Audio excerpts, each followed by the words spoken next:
This year, confidence for the economy is very important, and yet how to build confidence, particularly concrete efforts. You've been talking to many business people here in China and beyond. Tell me more about your thoughts. Okay, people get confidence from seeing results. That's one of the most important aspects. So for this year, it's very important that we achieve a relatively high growth rate. If we achieve a growth rate of above 5%, around 5% or above, that will be very helpful to give people confidence. When the economy grows, business becomes profitable, then after seeing such results, people get confidence. For the longer term, I think people need to see clear direction about the future. If we can spell out a clear vision for the future, and this vision, everybody feels they are part of it, they can contribute to the vision, and that also give people confidence. So, for example, for private business, do they see a clear picture about their place in the economy, in the society in 30 years? If that's made very clear and it's very well communicated, not only to business leaders, but also to the society, then that helps. And the third aspect is that policy should be consistent with the longer term vision. And if we make our policy making more professional, more predictable, more coherent, and then people get confidence from that. So that would be the three aspects I would emphasize a lot when we try to build confidence back. Professor, you mentioned a lot about the governance side, but let me more ask you from the private sector as well. What do you think are the ways they are facing to the environment, both domestically and internationally, especially the dramatic changes? Let me first talk about the international environment. It is a very difficult environment for Chinese business. When they try to become globally competitive, they want to expand beyond the border of China. So the uncertainty geopolitical environment is a big concern in the minds of a lot of business people. For example, sectors in which data is important. Every country cares about data security, so that becomes a big concern.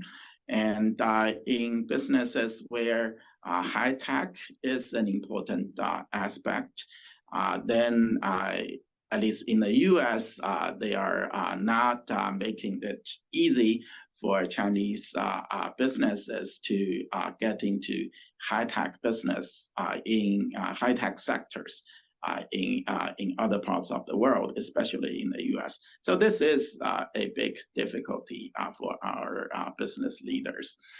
Domestically, I think the pandemic certainly played a role. During the pandemic, businesses faced difficult times. I think they were also worried about policy uncertainty. If we don't well think through all possible implications, sometimes people have blind spots. That's inevitable. So you need to get more people involved in policy making so that we can avoid these blind spots. At the Central Economic Work Conference at the end of last year, policies were clearly spelled out in terms of how to encourage more dynamism in the Chinese economy. Now, to you, Professor Bai, as a CPPCC member, among all the policies, which do you think are crucial, and how do you see their implementation so far? I think a crucial aspect is for private business to see, to be convinced that they are welcome in making more contribution to the economy, and they can play on a level playing field with other enterprises, especially with state-owned enterprises. So the Central Economic Work Conference emphasizes that we should institutionalize some measures so that a more even contribution can be achieved. I mean, institutionalize, that's really important. If you just say, today we are going to do that, then people are not sure about tomorrow. Make it institutionalized, maybe at fairly high level. And also at the same time, I think in terms of public opinion, I think the government should lead the public opinion in a way that supports the development of private business.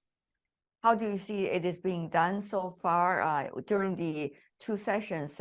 What kind of interactions are you going to do with CPPCC members and NPC deputies?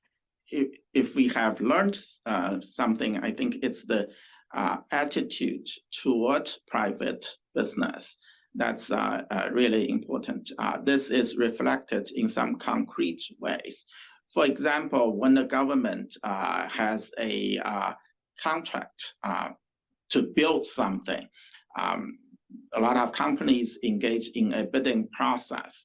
In this process, often private business felt that they are disadvantaged because they are concerned that if they issue the contract to a private business, later they may be held accountable if there's anything wrong with the construction. However, if it's a state-owned enterprise, the accountability may be weaker. So that kind of thing make people feel uneasy. So these kind of things are really, really important. They are not written in the rules. So that's a very important area. Then the issue is, how do we deal with that? That's a very difficult issue. Finding a solution is not easy, but it's worthwhile to work toward a solution. Professor Bai, you are well known in the Chinese economic research circle for your understanding and study of Chinese local governments, especially their fiscal conditions and realities. Now, tell me more about your thoughts on their realities so far at this moment. Local governments in China have played a very important role. China is so diverse. It's one size doesn't fit all here. That's especially true in such a diverse economy. So we need to encourage local governments to take more initiatives. So that kind of encouragement is really important. The other aspect about the local government is that they are facing very tough fiscal situation. Last year, especially, revenue was short of the normal revenue, but expenditure is still rigid. So also in the longer run, we need to find a way to deal with a very important transition, which is the real estate sector. The real estate sector was a very important source of fiscal resources. And given the demographic trend, given how much we have already built, given the home occupancy rate, which is really high, given that the urbanization rate is slowing, then real estate sector will have to go through a transition. How do we manage the transition? at the same time maintaining the health of local fiscal situation is a big challenge. I think there we still need to work hard. I'm not sure whether we have a ready solution for that yet, but I think if we don't, we need to work really hard to find a solution to deal with this transition. Professor Bai, recently you have been writing articles and given speeches about technologies. That's in Chinese a catchphrase, but in English, I guess it means key areas and stranglehold technologies, key for China's development, such as chips and others.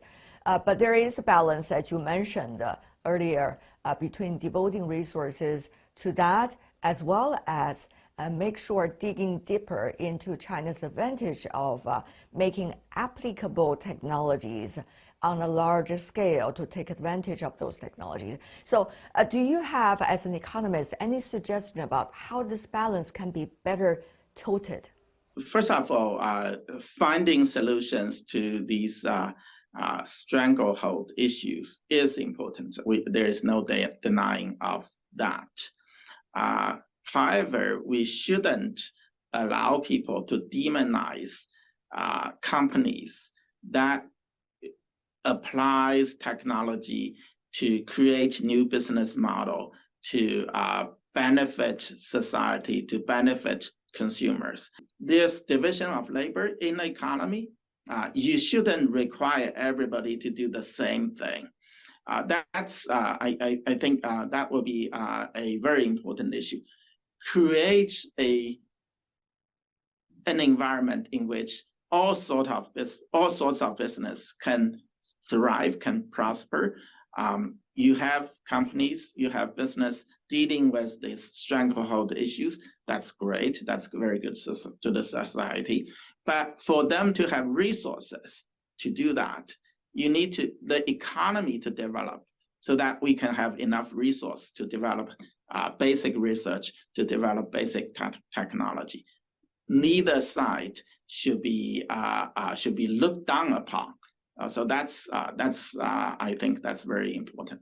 On the issue of urgency and on the issue of training for the best capabilities to prepare for the future, that is also a very delicate fine balance. I'm sure as an economist, you also have given thoughts about that as well. I'm an economist at the same time. I'm also an educator. My school has a large number of students. I feel very heavy responsibility towards the education of these students. I think there are a few characters that are really important in this environment. First of all, you need to be innovative. Things are changing so fast. If you don't innovate, you are out very soon. So we in our education, this is one very important aspect, encouraging innovation. Secondly, one needs to be resilient.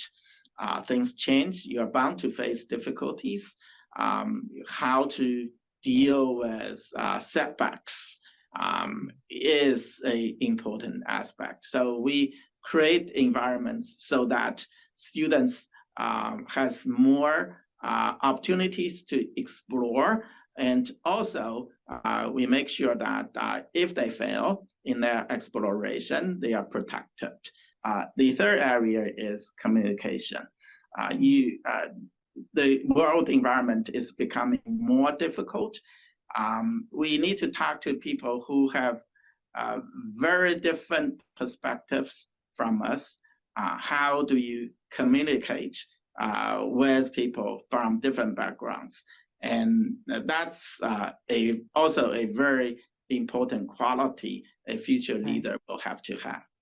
Professor Bai, very likely there will be a lot of discussion about Chinese modernization, which has been pointed out in several important political meetings in China over the past half year. So tell me more about your understanding of it as an economist.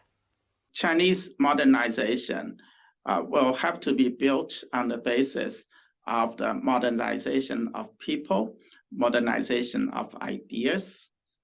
This is a necessary condition. So when we talk about modernization of people, modernization of ideas, respect for science is, in my mind, is a very important part of it. Then there are other issues. Earlier, I talked about spelling out a clear vision for what modernization is. Actually, we are doing that. We talked about some characteristics of Chinese modernization. We need to fill out the details so that Chinese people, Chinese enterprises, Chinese entrepreneurs see a clear vision, identify with the vision, see a part in which they can play in making the vision a reality. At the same time, our vision should be consistent with the rest of the world's aspirations. If that, then people would feel what China is going to be is not a threat. Rather, it's an important part of the international community, making important contributions to the development of the world. Then our path to modernization will be a lot smoother.